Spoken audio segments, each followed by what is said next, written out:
அன்புக்குரியவர்களே, தினம் ஒரு தூதின் வழியாக உங்களை சந்திப்பதில் பெருமகிழ்ச்சி. இந்த வாரத்தின் முதல் நாளில் கர்த்தரை ஆராதிப்பதற்கு ஆயத்தமாய் கொண்டிருக்கிற ஒவ்வொருவரையும் மனதார வாழ்த்தி ஆசீர்வதிக்கிறேன். இந்த நாளிலே சங்கீதங்களின் புஸ்தகம் 34:8, கர்த்தர் நல்லவர் என்பதை ருசித்து பாருங்கள், அவர் மேல் நம்பிக்கையாயிருக்கிற மனுஷன் பாக்கியவான் என்று தேவனுடைய மனுஷன் சொல்லுகிற ஒரு நல்ல வார்த்தை, அனுபவ வார்த்தை, ருசித்து பார்த்த வார்த்தை.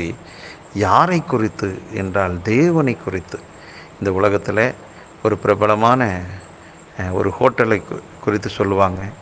நான் அந்த ஹோட்டலில் சாப்பிட்ருக்கேன், ரொம்ப நல்லாயிருக்கும் என்று சொல்லி மற்றவர்களை அழைத்து போவார்கள்.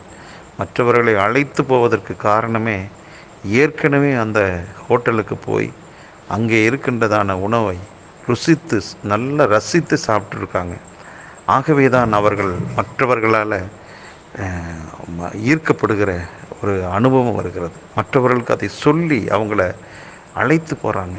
அதே போல தான் இந்த தேவனுடைய மனுஷனும் சொல்கிறாரு, கர்த்தர் நல்லவர் என்பதை ருசித்து பாருங்கள் என்று. இன்றைக்கு ஒரு நல்ல தருணம் நமக்கு கொடுக்கப்பட்டிருக்கிறது. அது ஆண்டவரால் கொடுக்கப்பட்ட நல்ல நாள். இந்த நாள் என்ன நாள்? கர்த்தரை ஆராதிக்கிறத நாள்.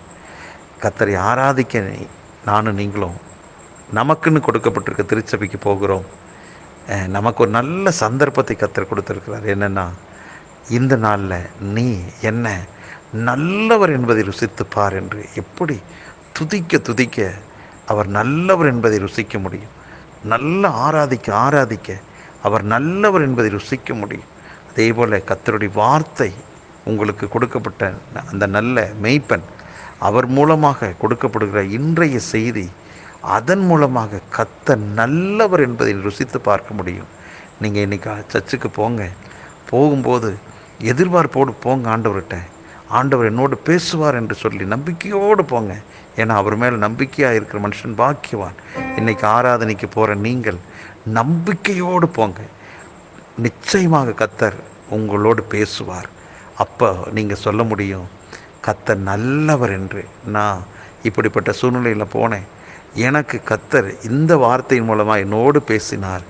இதன் மூலமாக நான் உணர்ந்துட்டேன், நான் ருசித்துட்டேன், நான் ஆராதிக்கிற என் ஆண்டவர் நல்லவர் என்பதை நான் ருசித்து பார்த்துட்டேன் என்ற அனுபவம், அந்த இறை அனுபவம் உங்களுக்கு உண்டாகும் நிச்சயமாக. ஏனென்றால் நீங்கள் நம்பிக்கையோடு செல்வதால் உங்கள் நம்பிக்கை வீண் போகாது. தயவு செய்து இந்த நாளை வீணான நாளாக மாற்றிவிடாதீர்கள். எப்படிப்பட்ட நாளாக மாற்றவும் உங்களுக்கு அதிகாரம் இருக்கிறது. அதை ஆராதனைக்கு சென்று ஆராதித்து மகிழ்ச்சியோடு வீட்டுக்கு வரவும் உங்களால் முடியும். இல்லை, வீட்டிலேயே உட்கார்ந்து வேறு விதமான காரியங்களுக்கு, உங்களுக்கு இஷ்டமான காரியங்களை செய்யவும் உங்களுக்கு அதிகாரம் இருக்கிறது. ஆனால் நீங்கள் எதை தேர்ந்தெடுக்கிறீர்கள்? நீங்கள் தேவ பிள்ளை, கர்த்தரை ஆராதிக்கிறது தான் உங்களுடைய தேர்ந்தெடுத்தலாக இருக்கணும். ஆகவே இப்படிப்பட்ட நல்ல நாளை பயன்படுத்தி கொண்டு நீங்கள் கர்த்தர் நல்லவர் என்பதை ருசித்து பார்க்கக்கூடிய ஒரு சந்தர்ப்பத்தை உருவாக்குங்கள். இந்த நாள் உங்கள் வாழ்வின் வெற்றியின் நாளாக அமையட்டும். ஜெபிக்கலாம். பரலோக பிதாவே, இந்த வாரத்தின் முதல் நாளில் உம்மை ஆராதிக்கக்கூடிய நல்ல நாளாக எங்களுக்கு நீர் கொடுத்திருக்கிறீர். இந்த நாளிலே நாங்கள் எங்களுக்குன்னு கொடுக்கப்பட்டதான திருச்சபைக்கு சென்று நீர் நல்லவர் என்பதை நாங்கள் ருசித்து பார்க்கிறதுக்கு எங்களுக்கு ஒரு சந்தர்ப்பத்தை இந்த நாளில் உண்டாக்கியிருக்கிறப்பா. இதை எந்த சூழ்நிலையிலும் யாருமே இழந்து போகாதபடிக்கு கர்த்தரை ருசித்து பார்க்கிற ஒரு உன்னதமான நாள் என்று சொல்லி புறப்பட்டு கூட்டமாய் குடும்பமாய் வரட்டும்.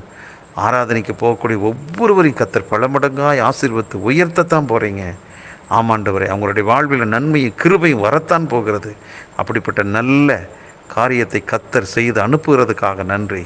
இந்த நாள் ஆண்டவரே, இந்த வார்த்தை கேட்டுக்கொண்டு கீழ்ப்படுகிற ஒவ்வொருவரையும் மனதார நான் வாழ்த்தி ஆசீர்வதிக்கிறேன்.